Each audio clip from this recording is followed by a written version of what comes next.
ਅੱਜ 11 ਅਕਤੂਬਰ सन 2024 दिन जुम्मातुल मुबारक दा जुम्मे तो पहला ही मैं मलेशिया पहुंच जाना ही। दिल सी कि जुम्मा जाके कुलालमपुर पढ़ना चौकेट, लेकिन नहीं पहुंचा गया क्योंकि फ्लाइट डिले हो गई। इंशाल्लाह अज शामी मैं 6 तो इथों फ्लाई कर जाना यानी कंबोडिया तो राती 9:30 बजे 9:15 बजे मैं कुलालमपुर इंशाल्लाह एयरपोर्ट पहुंच जाना।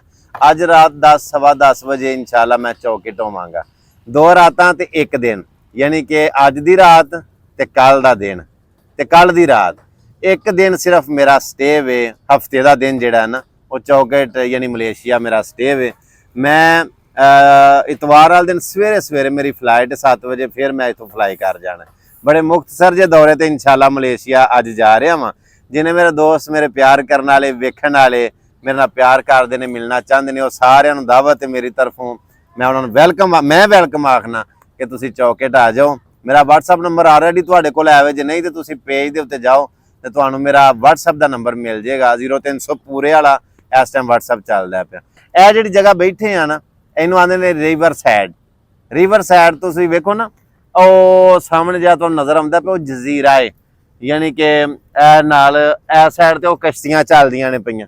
ਉਹ ਕਸ਼ਤੀਆਂ ਜਜ਼ੀਰੇ ਤੇ ਸਮਾਨ ਲੈ ਕੇ ਜਾਂਦੀਆਂ ਨੇ, ਉਧਰੋਂ ਸਮਾਨ ਲੈ ਕੇ ਵਾਪਸ ਆ ਜਾਂਦੀਆਂ ਨੇ, ਬੰਦੇ ਲੈ ਕੇ ਜਾਂਦੀਆਂ ਨੇ, ਵਾਪਸ ਆ ਜਾਂਦੀਆਂ ਨੇ, ਕਸ਼ਤੀਆਂ ਗੱਡੀਆਂ ਮਤਲਬ ਜੋ ਕੁਝ ਵੀ ਨਾ ਜਜ਼ੀਰੇ ਤੇ ਭੇਜਣਾ ਹੁੰਦਾ, ਮੰਗਾਉਣਾ ਹੁੰਦਾ, ਖੜਨਾ ਹੁੰਦਾ, ਲਿਆਉਣਾ ਹੁੰਦਾ, ਇਹ ਕਸ਼ਤੀਆਂ ਦੇ ਜ਼ਰੀਏ ਇਸ ਜਜ਼ੀਰੇ ਦੇ ਉੱਤੇ ਜਿਹੜਾ ਨਾ ਜਾਂਦੇ। ਜਿਹੜਾ ਲੋਕ ਇੱਥੇ ਸਫ਼ਰ ਕਰਨਾ ਚਾਹੁੰਦੇ ਨੇ ਯਾਨੀ ਕਿ ਚੱਸ ਲੈਣਾ ਚਾਹੁੰਦੇ ਨੇ ਕਸ਼ਤੀ ਦੇ ਜ਼ਰੀਏ, मतलब इंजॉय का उन्होंने प्रोग्राम होंदा है।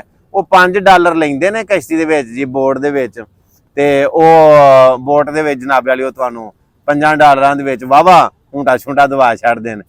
ते मतलब जिन्ने दोस्त प्यार करने वाले ने, वेखण वाले ने कंबोडिया आउण ना, उन्होंने मेरा मशवरा है कि वो एक बार रिवर साइड उत्ते आउण। इत्थे बड़े नज़ारे ने जी, खाण पीण दीयां छावां भी इत्थे बड़ियां, और इत्थे रंग भरंगियां होर भी छावां बड़ियां। यानी कई मुल्कों के, कई कंट्रियां के सयाह आते ने सैरो तफरी करने वाले।